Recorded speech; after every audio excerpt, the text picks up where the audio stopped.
मागच्या 10-12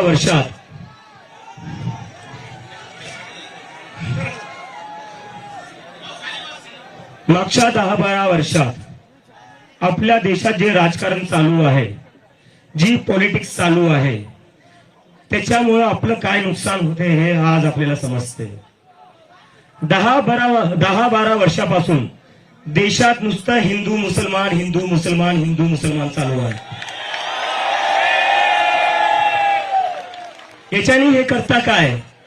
याच्यानी हे आपल्याला कुठं ना कुठं मॅनिप्युलेट करताय. आपण ऍज अ सिटीजन विचार करणं बंद केलेलं आहे. आपण हिंदू किंवा मुसलमान आहे या पर्स्पेक्टिव्हने आपण विचार करतोय. त्यांना आपण हेच पाहिजे, त्यांना डिवाइड करायचं आहे. कारण की जेव्हा तुम्ही स्वतःचा हिंदू म्हणून विचार करसाल, स्वतःचा तुम्ही मुसलमान म्हणून विचार करसाल, तेव्हा तुम्ही फक्त धार्मिक विषयांचाच विचार करसाल. तुम्ही एम्प्लॉयमेंटचा विचार नाही करणार, तुम्ही एज्युकेशनचा विचार नाही करणार, तुम्ही जॉब्स, महागाई याचा विचार नाही करणार.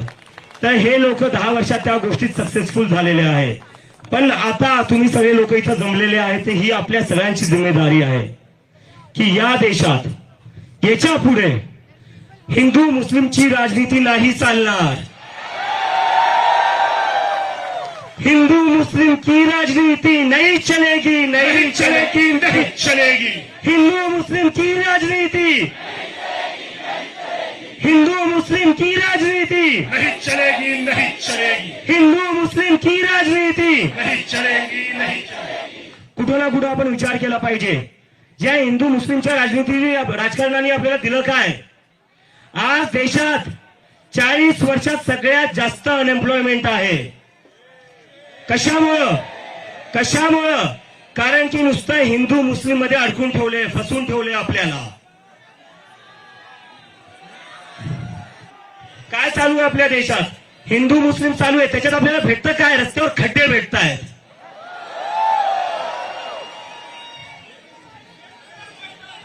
हिंदू मुस्लिमच्या राजनीतीमध्ये आपल्याला भेटतं काय? आपल्याला कोसळणारे पूल भेटतायत.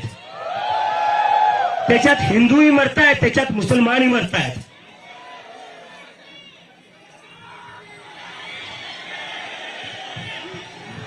सगळं जग एआय मध्ये पुढे चाललंय, सेमी कंडक्टर मध्ये पुढे चाललंय, क्लीन एनर्जी मध्ये पुढे चाललंय.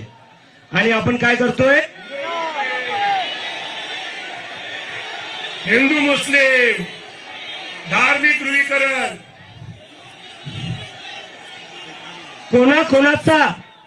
कोणाचा हिंदू मुस्लिमच्या पॉलिटिक्समुळे फायदा झालाय?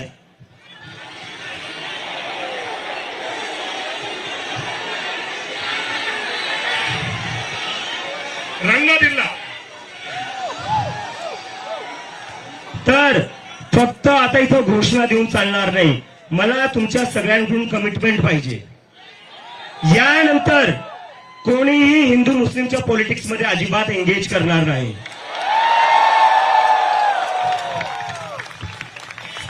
भलेही ते ब्रिटिश असो,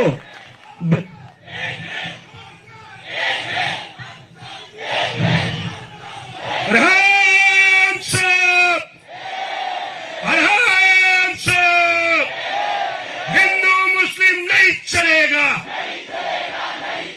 हिंदू मुस्लिम नहीं चलेगा, अरे हिंदू मुस्लिम नहीं चलेगा.